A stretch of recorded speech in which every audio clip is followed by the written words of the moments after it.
皆さん、こんにちは。今回は、YouTube チャンネル、FightHype.com が行った、ラファエル・エスピノサ選手へのインタビューを翻訳しました。井上選手のアンダーカードで試合をするエスピノサ選手が、将来的な井上選手との対戦や統一戦について語っています。それではご覧ください。Alright, Ron Goodall, FightHype.com. I'm here with world champion Rafael Espinoza, who makes his ring return against Edward Vazquez on, none other than one of the most infamous boxing dates on Cinco de Mayo. First and foremost, man, how are you excited to come back and not just defend your title, but defend your title at the T-Mobile Arena in Las Vegas on a big, important Mexican holiday? I'm very happy. I'm very motivated. It's an important date. So I'm motivated to give a great night to the people. And it's a dream come true to be fighting at T-Mobile Arena. So I'm very happy. What's insane is that Canelo's been constantly been holding that date for a long time in that venue. So you're kind of like replacing Canelo, not like replacing him, but in a sense when the Mexicans and the boxing fans and everyone come to Las Vegas, they're coming out to watch essentially you.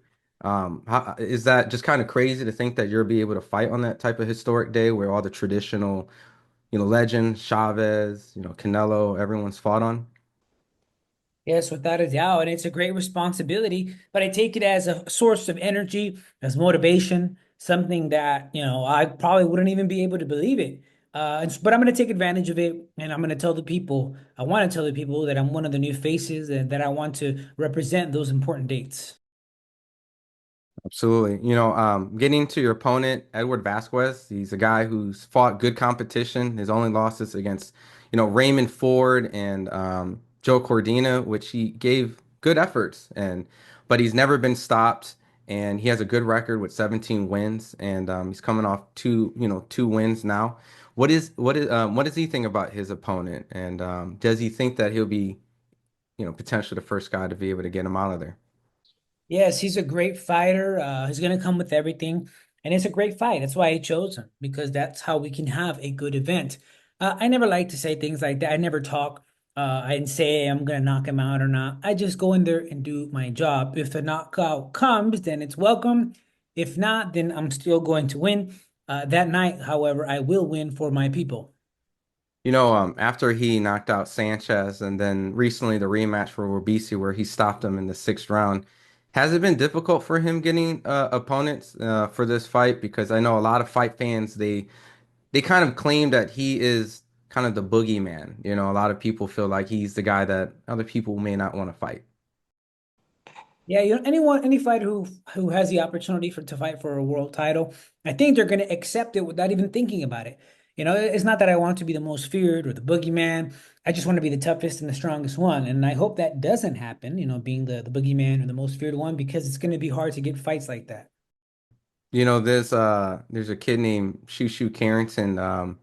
He's been calling out all the champions and he's with Top Rank, and I think he made some comments recently saying that um, he's in the position to fight for, I think, the WBC, but he said that he was looking to make a fight with you, but you weren't interested. If not you, maybe someone on your team.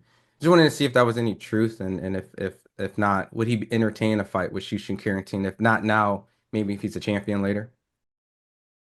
I really didn't know anything about that, but we're fighters, and what we do is fight. So it doesn't matter against whom. If he is a champion eventually, a unification fight would not be bad. Big fights like that against someone like Bruce Carrington would just make my star continue to rise. It'll make my level as a fighter continue to rise, and so that's why we're here to fight.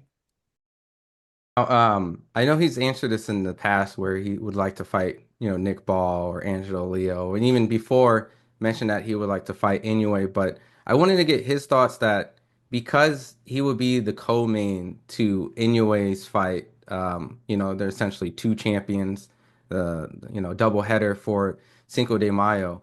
What's his thoughts on fighting underneath Inoue, a guy who been talking about maybe moving up in weight? And do you feel like this is a good opportunity, maybe an audition for you to show that you deserve a fight with what they feel is one of the best fighters on planet Earth? Without a doubt, that fight is but what I'm doing now is focusing on the Vasquez fight. and winning on May 4th. But I also want to show the people, the Japanese people as well, that I think that that fight would be the most important one of my career because it would allow me to get to where I want to be, which is to become the best pound for pound fighter in the world. Would he entertain a fight going over to Japan? Because he's kind of made a residency out, on the West Coast in America, Vegas. Seems to be his new hotbed.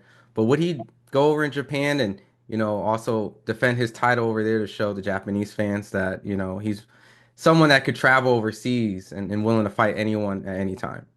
Without a doubt, a fight like that, winning in Japan would be a double victory. It would be a double merit because it's been my dream to fight in Japan, and they have these really big trophies over there. So I want one of those, and so I'd be willing and able to fight over there. But I'm not losing focus. I'm gonna be ready for Edward Vazquez. That's who is on my mind on May 4th. I'm gonna be ready to win. Very last question. You know, I can only imagine he's going to be at this weight class not too long. I'm not saying there's ever been an issue of him making weight, but we've seen guys like Stephen Fulton, who's rumored to go up in weight. Is there a chance that you might move up in weight if you can't get any of these other champions or the Inoue fight? Would you consider any time soon, or would it be a little bit later? Yes, well, that's in my plans too.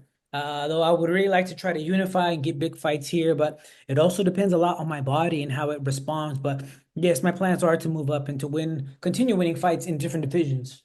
Awesome. Well, look, I really appreciate you answering all the questions. As always, you're always been a professional, and I'm looking forward to your title defense at the T-Mobile Arena on ESPN on Cinco de Mayo. It's going to be an exciting day with a lot of fights. Exciting weekend. I'm sure he's going to watch Canelo and Ryan and everyone, and then he's going to end the weekend off with a bang with him and Inoue. Is there anything that he wants to tell the fight fans that'll be getting ready to go out to Vegas and have a good time? Well, I want to invite all of you May 4th, the T-Mobile Arena in Las Vegas for a great fight. I'm El Divino Espinoza, I'm world champion. The truth is I want to give a great night. I hope I can count on all of you for the support. So we'll see you there. If you can watch it on ESPN, and if you can see it in person, we'll be there and we will give you a great night at T-Mobile Arena. Naoya Inoue, su carrera lo ha catalogado como uno de los mejores peleadores libra por libra, que sin temor a equivocarme, número uno, el número dos, y creo que en ese aspecto va a ser una pelea muy difícil, una pelea que en el papel se muestra prácticamente en el papel, se muestra prácticamente